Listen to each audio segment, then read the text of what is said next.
ক্ষেপণাস্ত্র নিক্ষেপ করে এবার যেন নিজের শক্তির প্রদর্শনেই মার্কিন প্রেসিডেন্ট ডোনাল্ড ট্রাম্পকে স্বাগত জানালো উত্তর কোরিয়া। ট্রাম্পের দক্ষিণ কোরিয়া সফরের দিনে পিয়ংইয়ং হঠাৎই একটি ক্রুজ ক্ষেপণাস্ত্র পরীক্ষা চালায়, যা অনেকের মতে কিম জং উনের এক প্রকার রাজনৈতিক বার্তা।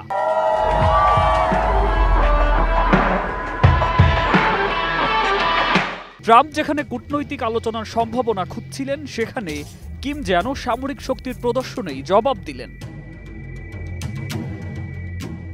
জার্মান সংবাদ মাধ্যম বিএনই ইন্টেলি নিউজ জানিয়েছে, উত্তর কোরিয়া নিজেই এই পরীক্ষার বিষয়টি নিশ্চিত করেছে। রাষ্ট্রীয় সংবাদ মাধ্যম KCNN এর প্রতিবেদনে বলা হয়, ক্ষেপণাস্ত্রটি উলম্বভাবে উৎক্ষেপণ করা হয় এবং এটি প্রায় 130 মিনিট উড়ে নির্ধারিত লক্ষ্যভেদে সফল হয়। এই ঘটনার সময়কাল এবং ট্রাম্পের সফর একত্রে পড়ায় বিশ্লেষকরা মনে করছেন এটি উত্তর কোরিয়ার পারমাণবিক সক্ষমতার ইঙ্গিত এবং যুক্তরাষ্ট্রের প্রতি এক ধরনের রাজনৈতিক বার্তা।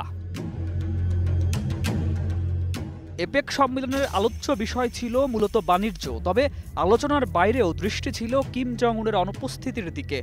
জল্পনা উঠেছে হয়তো ট্রাম্প এই সফরে কিমের সঙ্গে দেখা করার চেষ্টা করবেন, যা 2019 সালের পর হতে পারে তাদের প্রথম সাক্ষাৎ। সাংবাদিকের প্রশ্নে ট্রাম্প ইঙ্গিত দিয়েছেন, কিম রাজি হলে তিনি দক্ষিণ কোরিয়ায় অবস্থান দীর্ঘায়িত করতে পারেন এবং কিছু নিষেধাজ্ঞা শিথিলের বিষয়েও ভাবছেন।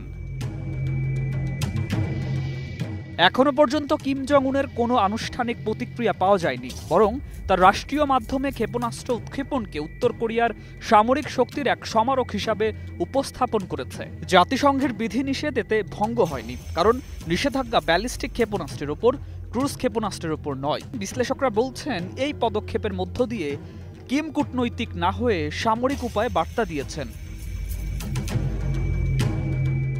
দক্ষিণ কোরিয়া সফরে ট্রাম্প দেশটির প্রেসিডেন্ট লি জে মিয়ং এর সঙ্গে বৈঠক করবেন।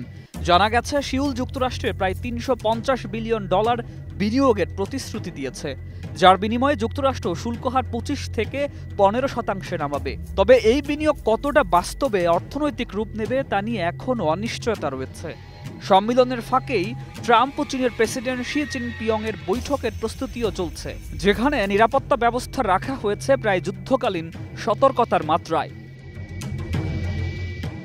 সুকান্ত সরকার, 21 টেলিভিশন।